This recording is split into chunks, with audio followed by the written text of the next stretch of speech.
ఇప్పుడు మనం నూతన సంవత్సరం శ్రీ వసునామ సంవత్సరం ఉగాది వేళ విశేషం 2025 సంవత్సరం నుంచి 2026 సంవత్సరం వరకు ద్వాదశ రాశుల్లో వృషభ రాశి వారి జ్యోతిష్యం భూత భవిష్యత్తు వర్ధమానం ఎలా ఉందో మన జానకిరామ్ని అడిగి చూద్దామండి. చూడు, గ్రహబలం, గృహబలం, చదువు, విద్య, ఉద్యోగం, వ్యాపారం, తరించిన కార్యం, అనుకున్న కోరిక, చేసే పనిది, నమ్మిన పనిది, అడవపడ్డ యోగంది, లగ్న యోగంది, ఘడియ యోగంది, సంతాన యోగంది, సంసార యోగంది, కుటుంబ యోగంది. చూడు జానకిరామ్, వృషభ రాశి వారి జాతకం ప్రయత్న, తరించిన కార్యం, చేసే పనిది, ఇల్లు, జాగా, భూమిది, చదువుది, పర్సనల్ లైఫ్ది, కెరీర్ విషయంది, సంతాన విషయంది, కుటుంబ విషయంది. చూడు జానకిరామ్, ఈ రాశి వారికి మాత్రం విష్ణు ఈశ్వర్ బ్రహ్మ వచ్చిండండి, షిరిడి సాయిబాబా వచ్చిండు. వృషభ రాశి వారి జాతకంలో ఏ రకంగా చూసినా చాలా వరకు అద్భుతంగా ఉన్నదండి. 2025 సంవత్సరం శ్రీ వసునామ సంవత్సరం కరెక్ట్ ఉగాది వేళ విశేషం మాత్రం మట్టి పట్టుకున్న బంగారం ఉన్నది వీరి జాతక బలంలా. అదృష్టవంతుల్ని మాత్రం ఎవరు చెడగొట్టలేరండి. దరిద్రవంతుల్ని మాత్రం చాలా వరకు మాత్రం ఎంత ప్రయత్నించినా ఇబ్బందులు పడే అవకాశం ఉంటుందండి. వీరి జాతకంలో అదృష్టం కలిసి వచ్చే అవకాశం ఉంది. అదృష్టం ఉన్నది కదా అనుకొని వీరు మాత్రం నిర్లక్ష్యంగా ఉండొద్దు. వీరు ఏ పని చేస్తారు, మనసా వాచ కర్మణ కరెక్ట్ చేయాలి. చేస్తే తప్పకుండా విజయం సాధించే అవకాశం ఉంది.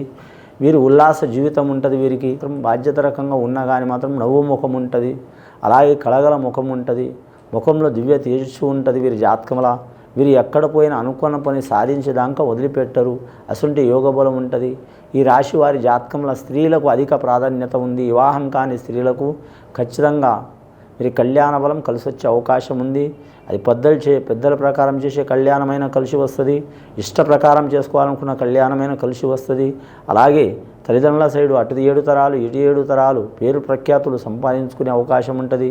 అలాగే కళ్యాణమై భార్యాభర్తలతో ఇబ్బందులు పడుతున్నవారు, సంసారంలో ఇబ్బందులు పడుతున్నవారు, సంతానం కొరకు లేదా వగైరా ధనం కొరకు, పర్సనల్ లైఫ్ గురించి కొన్ని చెప్పుకోలేని విషయాలు ఉంటాయి. సంసారంలో భార్యాభర్తలు ఎంత తల్లిదండ్రులైనా అత్తమామని చెప్పుకోలేరు.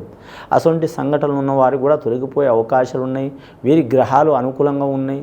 ముఖ్యంగా మాత్రం 6 గ్రహాలు అనుకూలంగా ఉన్నాయండి. 2 గ్రహాలు అనుకూలంగా లేదు. ఒక గ్రహం ఇబ్బందికరమైన యోగ బలం ఉంది. ఈ సంవత్సరానికి అధిపతి చంద్రుడు నడుస్తున్నాడని మంత్రి చంద్రుడు నడుస్తుండు కాబట్టి ఈ రాశి వారికి మాత్రం శుక్రుడు అధిపతి. చాలా వరకు మాత్రం చంచల గుణం ఉంటుంది. ఏ పని చేసినా మాత్రం అనుకున్న పని సాధించేదాకా వదిలిపెట్టరు. విద్యార్థులకు విద్య విషయంలో కలిసి వస్తుంది. వ్యాపారస్తులకు వ్యాపార విషయంలో తిరుగు ఉండదు. వారు ఏ వ్యాపారం చేసినా కలిసి వచ్చే అవకాశం ఉంటుంది. వస్త్ర వ్యాపారం, బ్యూటీ పార్లర్ వ్యాపారం కావచ్చు, లేదా మాత్రం ఫ్యాషన్ రంగం వ్యాపారం కావచ్చు, లేదా స్త్రీలు వాడే చాలా వరకు ఉంటాయి జనరల్ స్టోర్స్, ఆ వ్యాపారం కలిసి వచ్చే అవకాశం ఉంటుంది.